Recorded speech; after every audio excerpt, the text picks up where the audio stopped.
Hello everyone, welcome back to our YouTube channel. இது வந்து Friday evening வந்து வேலை எல்லாமே முடிச்சதுக்கப்புறம் இந்த vlog வந்து நான் ஷூட் பண்ணேன். வைகுண்ட ஏகாதசி வந்து ஃப்ரைடேவே ஸ்டார்ட் ஆச்சு. அதனால் வந்து நான் ஃப்ரைடே வந்து பூஜை பண்ணிவிட்டு ஃப்ரைடே நைட் டின்னர் வந்து செய்யலாம் அப்படின்னு சொல்லி நான் இங்கே சப்பாத்தி வந்து செஞ்சிட்ருக்கேன். இந்த சப்பாத்தியோட இன்னும் சில ஸ்வீட் ரெசிபீஸ் வந்து நாங்கள் செஞ்சுருக்கோம். அதை வந்து நான் பின்னாடி வந்து காட்டுறேன்.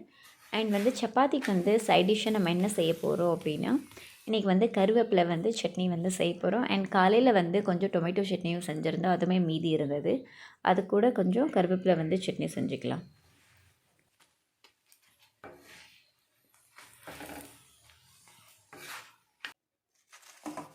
கருவேப்பிலை சட்னி செய்கிறதுக்காக கொஞ்சமாக வந்து ஆயில் சேர்த்துக்கிறேன். ஆயில் வந்து நல்லா காஞ்சதுக்கப்புறம் நம்ம வந்து ஒரு 2 ஸ்பூன் வந்து இது போட்டுக்கலாம், சென்னா தால். அண்ட் ஒரு 2 ஸ்பூன் வந்து உருத் தால் வந்து சேர்த்துக்கலாம். இந்த 2 இன்க்ரீடியன்ட்டுமே வந்து ஃப்ரை பண்ணிக்கோங்க. இந்த இன்க்ரீடியன்ட் எல்லாமே வந்து ஃப்ரை ஆனதுக்கப்புறம் இதோட வந்து பூண்டை கொஞ்சம் சேர்த்துக்கலாம். அண்ட் பூண்டையும் சேர்த்து அதே மாதிரி ஃப்ரை பண்ணிக்கோங்க. அண்ட் இதோட வந்து ஒரு 10 to 15 வந்து சின்ன வெங்காயம் வந்து சேர்த்துக்கலாம். இந்த எல்லா இன்க்ரீடியன்ட்ஸையும் அகைன் நம்ம ஃப்ரை பண்ணிக்கலாம். காரத்துக்கு வந்து நான் ரெட் சில்லிஸ் வந்து ஆட் பண்ணிகிட்ருக்கேன். If you want you can add green chillies as well. நான் ரெட் சில்லிஸ் தான் ஆட் பண்ணுறேன். அண்ட் இந்த அளவுக்கு வந்து ஓரளவுக்கு பொன்னிறமாக வதங்கினதுக்கப்புறம் நம்ம இன்னும் தண்ணியில் வந்து வாஷ் பண்ணி வச்ச ஃப்ரெஷ் கருவேப்பிலை வந்து சேர்த்துக்கலாம். நான் ஒரு பவுல் கருவேப்பிலை வந்து சேர்த்துருக்கேன். இது எல்லாத்தையுமே கொஞ்சமாக ஃப்ரை பண்ணாலே போதும், நிறைய ஃப்ரை பண்ணாதீங்க. கொஞ்சமாக வந்து இஞ்சி ஆட் பண்ணிக்கலாம். இந்த ஸ்டேஜில் வந்து நீங்கள் ஒரு 2 ஸ்பூன் வந்து ஃப்ரெஷ் கோகோனட்டை வந்து ஆட் பண்ணிக்கலாம். பட் நான் இன்றைக்கி வந்து ஆட் பண்ணல. Fresh coconut and coriander leaves வந்து ஆட் பண்ணலாம், பட் நான் ஆட் பண்ணல. அது எல்லாமே ஒரு பவுலுக்கு வந்து ட்ரான்ஸ்ஃபர் பண்ணிவிட்டு அகெயின் வந்து ஒரு சின்ன அளவுக்கு வந்து புளியை வந்து சேர்த்துக்கலாம். அண்ட் கொஞ்சமாக ஒரு 1/2 ஸ்பூன் வந்து ஜீரா வந்து சேர்த்துக்கிறேன். அண்ட் சால்ட்டை வந்து கொஞ்சம் சேர்த்துக்கலாம். இது எல்லாமே வந்து பிளெண்ட் பண்ணி எடுத்துக்கலாம். நம்மளுடைய கருவேப்பிலை சட்னி வந்து ரெடியாக இருக்குது. இதுக்கு வந்து சீசனிங் வந்து பண்ணலாம். கொஞ்சமாக ஆயில் ஊற்றிட்டு அதில் சின்ன வெங்காயம் வந்து கட் பண்ணி போட்டுக்கிறேன். நான் இங்கே வந்து மஸ்டர்ட் சீட்ஸ் யூஸ் பண்ணல, பிகாஸ் எங்கள் வீட்டில் வந்து ஒருத்தர் மஸ்டர்ட் சீட்ஸ் வந்து சாப்பிட மாட்டாங்க, அதனால். ஸோ நம்ம அரைச்சி வச்ச அந்த விழுதை வந்து இந்த சீசனிங்கில் வந்து சேர்த்துக்கலாம். சீசனிங்கில் சேர்த்து மிக்ஸ் பண்ணாலே நம்மளுடைய கருவேப்பிலை சட்னி வந்து ரெடியாக இருக்குது. இது ரொம்ப நல்ல டேஸ்ட்டாக இருக்கும். இந்த ஃபீவர் வந்த டைமில், இல்லை வாய் வந்து டேஸ்ட்லெஸ்ஸாக இருக்கும்போது, நம்ம வந்து இந்த நாக்கு டேஸ்ட்லெஸ்ஸாக இருக்கும்போது நம்ம இந்த சட்னியை வந்து செஞ்சு சாப்பிடலாம். இங்கே எண்ணெய் வந்து எதனால் நான் சூடு பண்ண வச்சுருக்கேன் அப்படின்னா, அப்பளத்தை வந்து பொரிக்கலான்னு சொல்லி சூடு பண்ணியிருக்கேன். ஸோ அப்பளத்தையும் வந்து நம்ம பொரித்து எடுத்துக்கலாம். அப்பளம் வந்து பொரிக்கும்போது ஃபஸ்ட்டு வந்து எண்ணெய் நல்லா ஹீட் ஆனதுக்கப்புறம் ஃப்ளேமை வந்து கம்மியாக வச்சுட்டு பொரிங்க. இல்லைனா வந்து இன்னும் ரொம்பவே வந்து ப்ரௌனிஷாக ஆகிடும். நம்ம ஸ்வீட் ரெசிபி என்ன செஞ்சிட்ருக்கோம் அப்படின்னா, ஸ்வீட் போலி வந்து செஞ்சிட்ருக்கோம். இது வந்து நாங்கள் எள்ளை யூஸ் பண்ணி இந்த ஸ்வீட் போலி வந்து செய்கிறோம். இந்த எள்ளோட வந்து பொட்டுக்கடலை வந்து யூஸ் பண்ணியிருக்கோம். பொட்டுக்கடலை அண்ட் எள்ளை வச்சு நம்ம ஸ்வீட் போலி வந்து செஞ்சிட்டோம். நெக்ஸ்ட்டு வந்து நம்ம டின்னர் வந்து சாப்பிட ஆரம்பிக்கலாம். நான் வந்து இந்த டின்னர் சாப்பிட்றதுக்கு வந்து மார்னிங் வச்ச டொமேட்டோ சட்னியோட நான் டின்னர் சாப்பிட்டுட்ருக்கேன். Hello everyone, welcome back to our YouTube channel. வாங்க இன்றைக்கோட டே விலாக் வந்து எப்படி போகுது அப்படின்றத வந்து பார்க்கலாம். இன்றைக்கி பார்த்தீங்க அப்படின்னா ஒரு ஸ்பெஷலான டே. அது என்ன டே அப்படின்னா வைகுண்ட ஏகாதசி அப்படின்ட்டு அந்த செலிப்ரேஷன் வீடியோ வந்து பார்க்கலாம் வாங்க.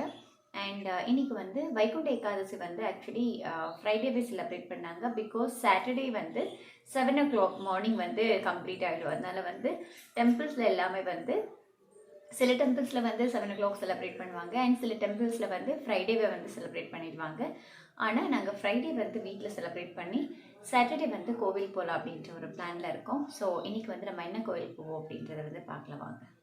நான் சாட்டர்டே மார்னிங் வந்து சீக்கிரமாகவே கிளம்பலான்னு சொல்லி கோவிலுக்கு போகணும்னு சொல்லிட்டு நானே என் ஃப்ரெண்டு வந்து பிளான் பண்ணோம். சீக்கிரம் போகலாம் அப்படின்னு சொல்லிட்டு காலையில் பிரேக்ஃபாஸ்ட் சாப்பிட்டு முடிச்சுட்டு நம்ம அரௌண்ட் ஒரு 9 o'clock வந்து கிளம்பிட்டோம்.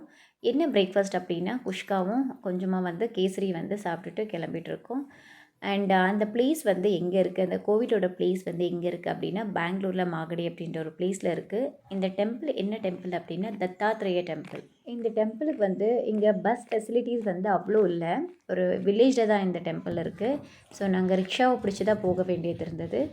ஸோ நான் வந்து டெம்பிள் வந்து ரீச் பண்ணதும் வீட்டில் 9 o'clock வந்து நாங்கள் கிளம்பணும். இங்கே வந்து சேர்கிறதுக்குள்ளே 2 o'clock ஆச்சு. இந்த டெம்பிள் நேம் பார்த்தீங்க அப்படின்னா தத்தாத்ரேய டெம்பிள் அப்படின்னு வந்து சொல்லுவாங்க. இங்கே தத்தாத்ரேய தான் இருக்காங்க.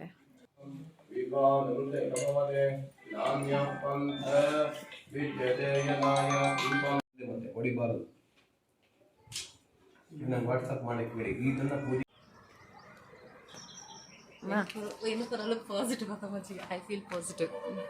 இந்த ஹாய். கோவிலுக்கு போயிட்டு வந்த உடனே சனிக்கிழமையும் ஒரு ஸ்வீட் வந்து செஞ்சாங்க. பிகாஸ் இந்த வைகுண்ட ஏகாதசி அப்படின்னாலே வீட்டில் நிறைய வந்து ஸ்வீட் செய்வாங்க. இங்கே என்ன அப்படின்னா நாங்கள் கொழுக்கட்டை செய்ய போகிறோம். கொழுக்கட்டைக்கு வந்து காயல் அப்படின்னு வந்து ஒரு பாயசம் மாதிரி இருக்கும். அந்த ஸ்வீட்டை வந்து நாங்கள் செய்கிறோம். ஏன்னா வந்து அந்த கொழுக்கட்டையில் ஊற்றி அதை வந்து சாப்பிடுவாங்க. இது பார்த்திங்க அப்படின்னா அரிசி மாவு. ஸோ இந்த காயல் வந்து ரெடி ஆயிடுச்சு. இது எப்படி பண்ணுவாங்க அப்படின்னா வெல்லம் போட்டு பொட்டுக்கடலையும் அண்ட் கொஞ்சமாக ஏலக்காய் அண்ட் தேங்காய் போட்டு மிக்சிக்கு போட்டுப்போம். இங்கே வந்து இந்த ஸ்டஃபிங் வந்து ரெடி பண்ணிகிட்ருக்கோம். அதே பொட்டுக்கடலை அண்ட் கொஞ்சமாக வந்து எள்ளு தென் அந்த வெள்ளைப்பாகு இருக்குல்ல அதை வந்து மிக்ஸ் பண்ணால் இந்த மாதிரி ஒரு ஸ்டஃபிங் வந்து கிடைக்கும். இது பார்த்திங்க அப்படின்னா இந்த ஒயிட்டாக இருக்கிறதுனா ரைஸில் அரிசி மாவில் வந்து செஞ்சுருக்கிறது. அது அரிசி மாவில் வந்து ஒரு பால் மாதிரி வேக வச்சு செய்வாங்க. அண்ட் இதை கையிலே வந்து அந்த ஷேப் வந்து கொண்டு வந்து இந்த ஸ்டஃபிங்கை வந்து உள்ளே வச்சு கொழுக்கட்டையை வந்து செய்வாங்க. ஐ ஹோப் இந்த வீடியோ வந்து உங்களுக்கு பிடிச்சிருக்குன்னு நினைக்கிறேன். இந்த வீடியோ உங்களுக்கு பிடிச்சிருந்தா மறக்காமல் நம்மளோட யூடியூப் சேனலை லைக், ஷேர் அண்ட் சப்ஸ்கிரைப் பண்ணிக்கோங்க. நம்ம நெக்ஸ்ட் வீடியோவில் மீட் பண்ணலாம். Until that stay tune, take care, bye bye, have a great day. Thank you.